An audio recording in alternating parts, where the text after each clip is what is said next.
नमस्कार, मैं जितेंद्र चतुर्वेदी। बातचीत का सिलसिला आगे बढ़ाऊं उससे पहले आप सबसे अनुरोध है कि अगर आप मतांतर से नहीं जुड़े हैं तो जुड़िए, वीडियो को लाइक कीजिए और खूब शेयर कीजिए। चर्चा करेंगे महुआ मोइत्रा की, चूंकि ये जो मसला है ये बहुत बड़ा हो चला है और जिस तरीके से नेशनल सिक्योरिटी का मसला इसमें जुड़ रहा है, जिस तरह से सीबीआई की भी सुगबुगाहट हो रही है और दिल्ली हाई कोर्ट में जो आप एक तरह से कहें कि नया मोड़ आया जब इन्होंने डिफेमेशन वगैरह का केस किया, तो ये जो तमाम घटनाक्रम है, ये घटनाक्रम बता रहा है कि ये जो मुद्दा है, जिसका आरोप महुआ मोइत्रा पर लगा है और जिसके जद में ये माना जा रहा है कि कोई दर्जन भर सांसद आ सकते हैं और राहुल गांधी को लेकर तो बाकायदे चर्चा ही हो रही है, तो ये तमाम चीजें इस ओर साफ इशारा कर रही हैं कि कुछ बड़ा है। वो क्या है, दरअसल उसी तरफ हम लोग चलते हैं, लेकिन उससे पहले दो तीन बातें जान लेते हैं। महुआ मोइत्रा वैसे तो ये कारपोरेट जगत से आई हैं, ये इन्वेस्टमेंट बैंकर हुआ करती थी, जेपी मॉर्गन में संभवतः इन्होंने काम वगैरह भी किया है और फिर ये इंडियन यूथ कांग्रेस से जुड़ती हैं। उस दरमियान ये वो कुछ चंद लोग जो राहुल गांधी की गुड बुक में हुआ करते थे, उसमें एक महुआ मोइत्रा भी थी। कब? जब ये इंडियन यूथ कांग्रेस से जुड़ी थी। और आपको ध्यान होगा ये 2008, 9, 10 का दौर है, संभवतः 2008 की बात है। उस समय राहुल गांधी जो है इंडियन यूथ कांग्रेस में बहुत प्रयोग भी कर रहे थे और उसी दरमियान महुआ मोइत्रा अपना जो आप ये कहें कि लंबा चौड़ा कैरियर था उनका, उसको छोड़ राजनीति में उन्होंने एंट्री की थी और उस दरमियान वो इंडियन यूथ कांग्रेस से जुड़ती है। लेकिन ये सफ़र कोई बहुत लंबा नहीं चलता है, फिर ये तृणमूल कांग्रेस में चली जाती हैं और वहाँ जो इनका काम धाम रहा वो आप जानते ही हैं, विधायक बनती हैं, सांसद बनती हैं। ये एक तरीके से इनकी यात्रा रही। ये यात्रा जानना बड़ा ज़रूरी है कि इनकी अपनी जो है पृष्ठभूमि क्या रही है और इसके ज़रिए ये जो मामला है जो उठ रहा है इसको ठीक से समझा जा सकता है। अब ये इन्वेस्टमेंट बैंकर रही हैं तो स्वाभाविक तौर पर इनका अपना कारपोरेट जगत में एक पैठ तो रही है।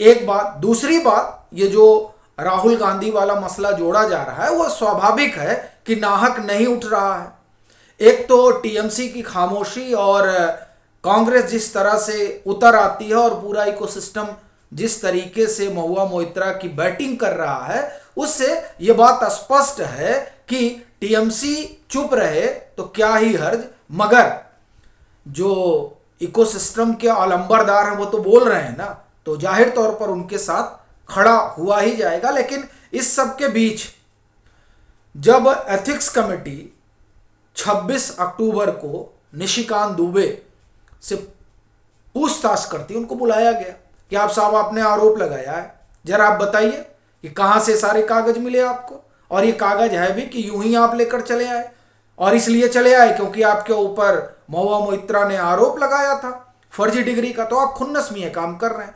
इस तरीके के सवाल निशिकांत दुबे से पूछे गए। एथिक्स कमेटी ने पूछा। 15 सदस्यीय वो कमेटी है जिसमें तमाम राजनीतिक दलों के सदस्य हैं, भाजपा के भी हैं, कांग्रेस के भी हैं, तो स्वाभाविक है कि इस तरह के सवाल उठेंगे। उन सवालों का जवाब निशिकांत दुबे ने दिया और कहा कि तमाम दस्तावेज हैं और आपको और जितने दस्तावेजों की जरूरत हो बताइए, वो पेश किए जाएंगे।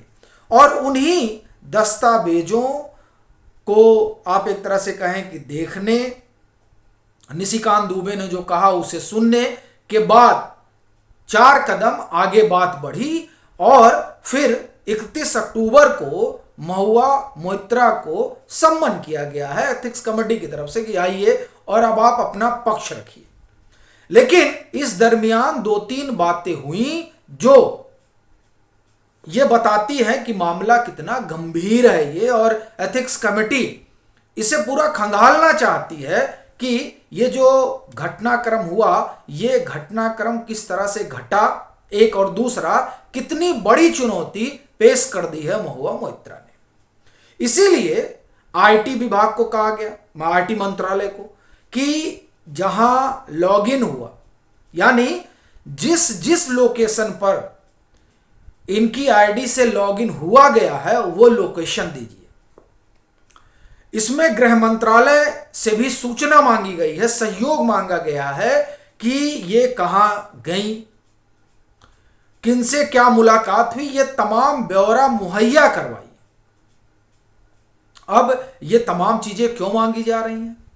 ये इसलिए मांगी जा रही हैं क्योंकि हीरानंदानी ने अपने हलफनामे में बड़ी बात कह डाली है, जिससे ये बात जाहिर होती है कि एक कारपोरेट घराने के कहने पर दूसरे कारपोरेट घराने के खिलाफ अभियान चलाया जाने लगा, और इस अभियान चलाने में महुआ मोइत्रा अकेली रही, यह भी अपने आप में एक सवाल है। या फिर जिस तरह से हीरानंदानी के पत्र में, पत्र न कहूं मैं, माफ करिएगा, हलफनामे में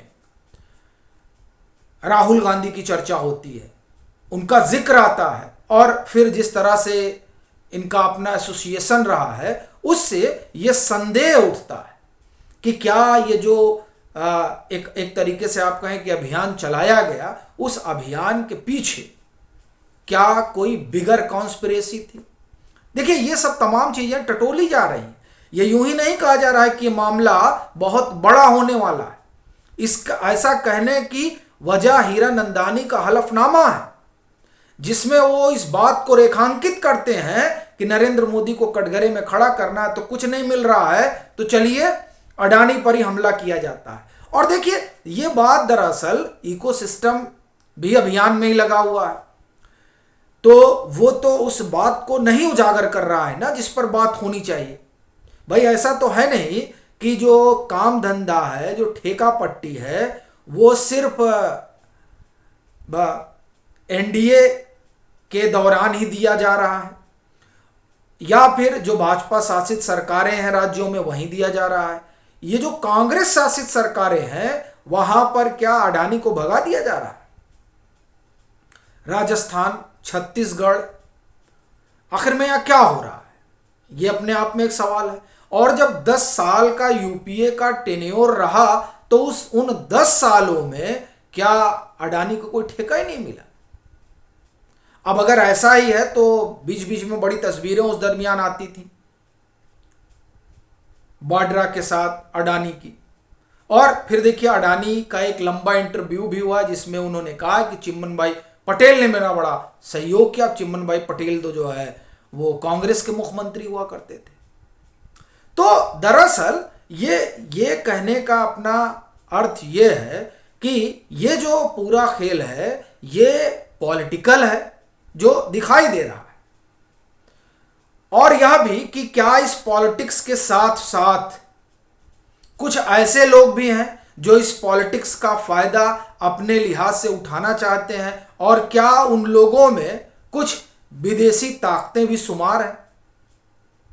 ये सवाल जो है ये नाहक नहीं उठ रहा है। अब देखिए, हीरानंदानी तो बताया ना, हीरानंदानी तो दुबई बेस्ड है। अब भले ही वो यहाँ के हैं, लेकिन पूरा जो है उनका रहन सहन तो वहीं चल रहा है। और फिर इसके अलावा आप जार्ज सोरस को जानते ही। जार्ज सोरस ने तो आप एक तरह से कहिए कि कसम खा ली है कि अडानी पर हमला करिए और जो है मोदी को घेरिए। तो क्या वो सब एक तरह का ये जो तमाम चीजें चल रही हैं, क्या इसमें कोई नेक्सस कनेक्शन है क्या? ये भी एक सवाल है। वैसे तो का जो खबरें हैं उसमें आ रहा है कि जार्ज सोरस की दुकानें बंद होने लगी हैं, लेकिन वो एक अलग मसला है।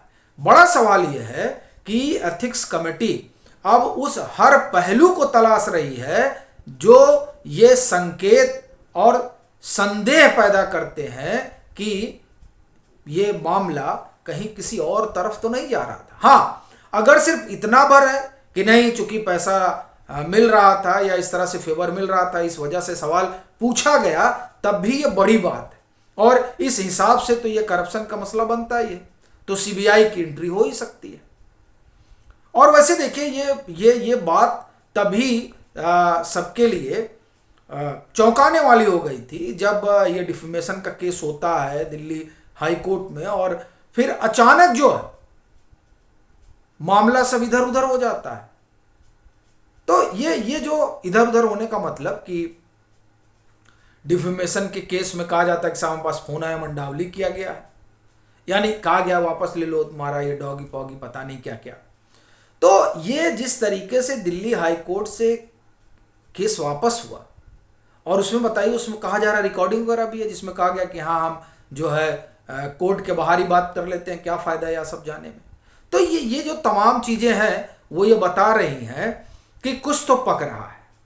क्या पक रहा है, कौन लोग पका रहे थे और क्या राजनीति का स्तर इस तरह से गिरा दिया गया कि किसी एक व्यक्ति विशेष यानी नरेंद्र मोदी को अगर आप पसंद नहीं करते हैं तो उसके लिए इस तरीके का अभियान चलाया जाए कि किसी और कारपोरेट के लिए जो है लॉबिंग की जाए, दूसरे कारपोरेट को कटघरे में खड़ा करके और उसके सहारे जो है नरेंद्र मोदी को सवालों को घेरे में लाकर। अब ये तमाम चीज़ें जो है निकल कर आएंगी और ये जब एथिक्स कमेटी की रिपोर्ट आएगी, ये रिपोर्ट कहीं ऐसा ना हो कि कांग्रेस के अगुवाई वाला जो ये इंडी गठबंधन है उसका राजनीतिक भविष्य 2024 के लिहाज से दांव पर न लग जाए।